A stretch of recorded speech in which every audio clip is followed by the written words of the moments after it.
Good morning everyone, I am Komal Yadav.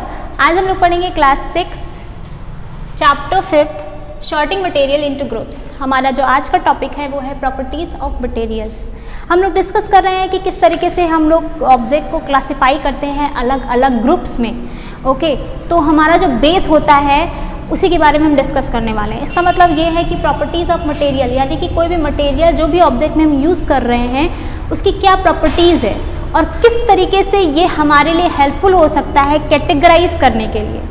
यानी कि ये है कि अगर सपोज़ हम कोई ऑब्जेक्ट ले रहे हैं, ओके, कोई मटेरियल ले रहे हैं, ठीक, उसके अंदर कुछ प्रॉपर्टीज़ को ध्यान में रख करके हम लोग उस ऑब्जेक्ट को क्या कर सकते हैं, क्लासिफाई कर सकते हैं। जैसे कि हमें पता है कि वुड का यूज़ करते हैं हम लोग फर्नीचर बनाने के लिए।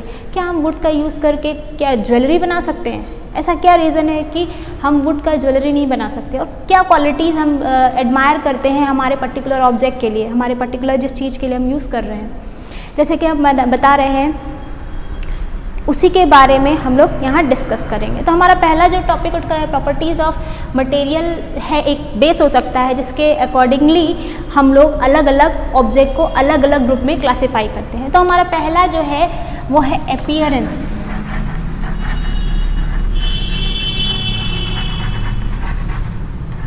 अपीयरेंस, तो अगर अपीयरेंस मतलब कैसे देखने में, कोई भी ऑब्जेक्ट देखने में कैसा है, इसका देखने में कैसा है, उसके अकॉर्डिंगली हम लोग उसको कैटेगराइज कर सकते हैं, उसको क्लासिफाई कर सकते हैं। तो यूजुअली हम लस्टर की बात करें, लस्टर मतलब चमकीला।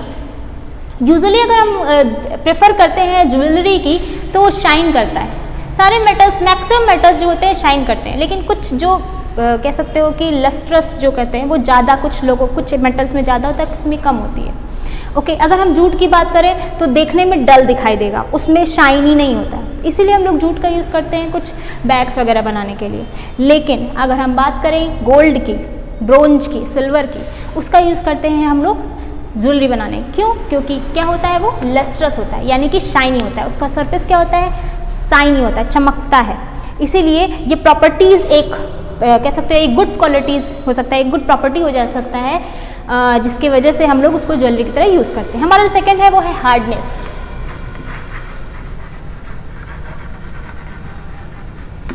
कई सारे मेटल्स जो होते हैं वो हार्ड होते हैं, कई सारे सब्सटेंस मटेरियल जो होते हैं कुछ हार्ड होते हैं, कुछ सॉफ्ट होते हैं। हार्ड की बात करें तो जैसे कि आयरन हुआ, ओके, हार्ड होगा।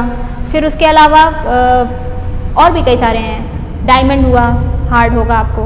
ओके, तो कई सारे मटेरियल हार्ड होंगे, लेकिन कुछ मटेरियल सॉफ्ट भी होते हैं, जैसे कि सोडियम, वैक्स, कंफर और ग्रेफाइट। ये सब चीज़ें क्या होती हैं, सॉफ्ट होती हैं। सबसे हार्डेस्ट मटेरियल अगर आपकी बात करें तो वो होता है डायमंड। इसलिए डायमंड का यूज़ ग्रिल मशीन में यूज़ करते हैं ताकि रॉक पत्थरों को तोड़ सकें।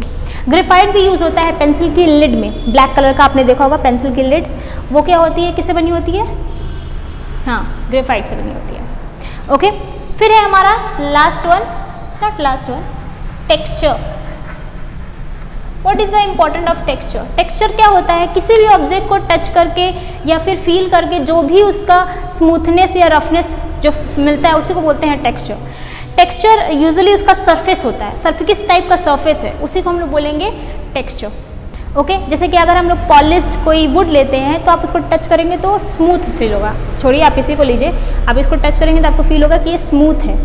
ओके, इसका टेक्सचर कितना है, स्मूथ है। लेकिन अगर यही हम कोई वुड होता, कोई लकड़ी लिए होते और वो अनपॉलिश्ड होता, उसको टच करते तो कुछ रफ आपको फील होता, तो उसका टेक्सचर कैसा होता, रफ। ओके, इसके बाद से हमारा सेकेंड वन है सॉल्युबिलिटी, घुलनशीलता बोलते हैं। यानी कि कोई भी अगर हम ऑब्जेक्ट ले रहे हैं, अगर वो पानी में घुल जा रहा है तो उसको बोलेंगे सॉल्युबल। ओके, यूजुअली कई सारे ऑब्जेक्ट हैं जो घुल जाते हैं, कुछ कई सारे ऐसे भी हैं जो नहीं घुलते हैं, घुल जाते हैं। जैसे कि सॉल्ट लेंगे, नमक को पानी में मिलाइए, घुल जाएगा। शुगर घुल जाएगा, बेकिंग सोडा घुल जाएगा। ओके, लेकिन कई सारा नहीं घुलता है, जैसे कि आयरन मिक्स कीजिए, नहीं घुलेगा, उसको क्या बोलेंगे?